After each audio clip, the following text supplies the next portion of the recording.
Is your bow ready for the next bow hunt or next tournament?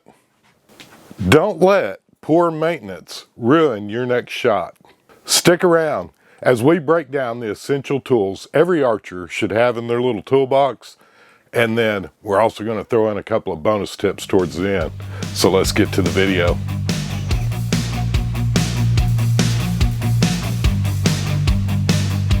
I'm sure most of you already know, bow maintenance is very, very important. It's one of the things that will help you along the way to make sure that you're doing the best you can as an archer.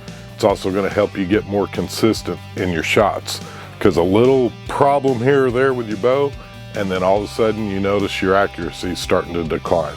So trying to stay on top of that is what this video is going to be about today, as we run through 5 of the most common tools that you'll need in your archer's toolbox. We'll start out with number 1. It's going to be the bow square. The bow square has a lot of uses, everything from finding where you need to put your knocking point.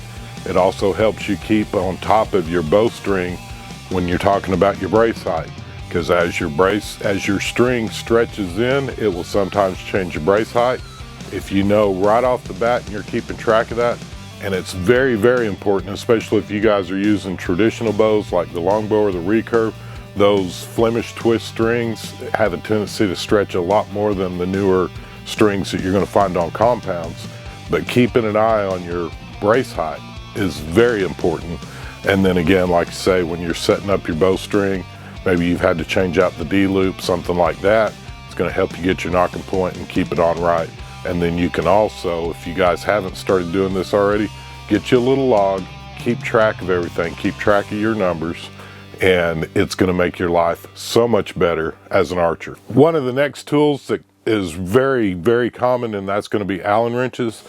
I will say this, there's a lot of these little kits like this one where you got a whole bunch of little Allen keys all in one little tool. These are actually really awesome. Make sure that you're getting the American ones instead of the metric.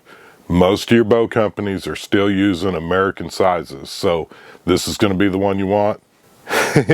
And the reason I bring that up, because there's a lot of these that look like this one here. This one's actually made for mountain bikes, and almost every one of these are metric, and they're not going to help you out that much, guys. So make sure it's the American version. Allen wrench is real handy if you're changing the weight on your bow, using the bow limbs, maybe even changing the sight, something like that. There's a lot of uses to have Allen keys, and keep them ready, keep them in your pack. Even a lot of your 3D shooters and stuff, they'll carry one in their bag in case they need to move a sight pin or adjust something while they're out on the 3D course. They're just that important. Don't leave home without it. I always leave one in my bow hunting bag, because you just never know when something may loosen up. Talking about loosening up, here's your bonus round. Loctite.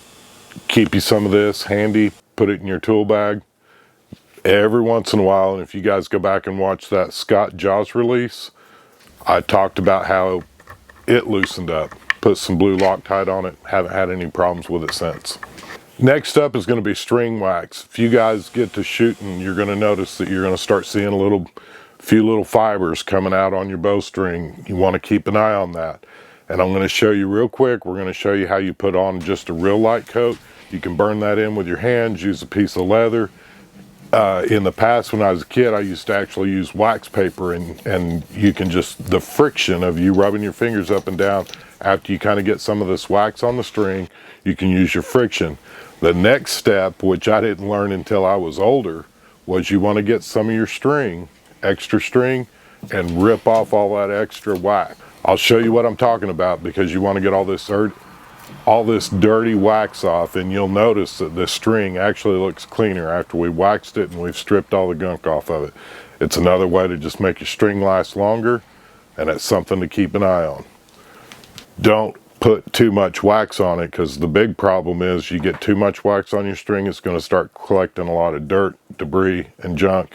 That's going to slow down your arrow flight, which is going to lead to some other accuracy problems down the road. Just make sure that you're doing it the same way. Strip off the excess wax with the string, and it'll make your life so much better. I kind of lump these together, and we're going to call it, this is a set of Dloop pliers.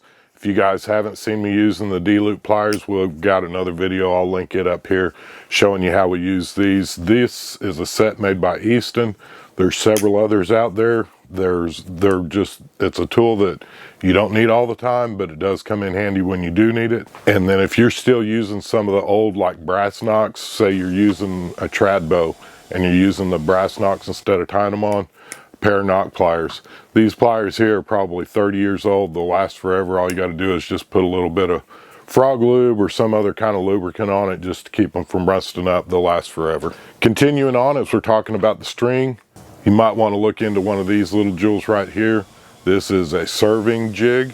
One thing I want to tell you right now, if you're shooting and you notice that every time you shoot, your arrows are dropping lower and lower, keep an eye on your serving, because what happens a lot of times when you're, especially if you're pulling back, when you're pulling back on that D-loop, it's actually kind of trying to pull the serving upward. You'll notice, and it happened to me this last month, that the serving starts to spread just a little bit. If you can start seeing your string under that serving thread, you know you've got a problem. That's the best time. Go ahead and strip that off and reserve your string, retie your Nock points, and retie your D-loop. Guys, I can't stress how important it is to double check and look over your cams, your string, and just general bone maintenance, because you would not believe the amount of times that I've found some dirt, some grime, some whatever. Keep an eye on your cams. If you get a nick in your cam, if you've dropped your bow or something like that, that could lead to cutting your serving and or your string, and it can lead to catastrophic failures. Keep an eye on all your equipment. We do the best we can to try to take care of it, but it's also a tool. I'm not walking around in the woods with my bow holding it up in the air. It's a tool. I'm using that thing, but we are going to ding them up, we're going to bang them up, we're going to drop them, accidents happen. Just keep an eye on all this stuff. Make a habit of watching what your cams are doing.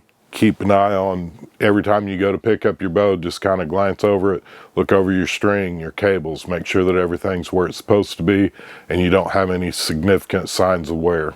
And then real quickly, we're going to recap the 5 bow tools. Number 1 is going to be a bow square.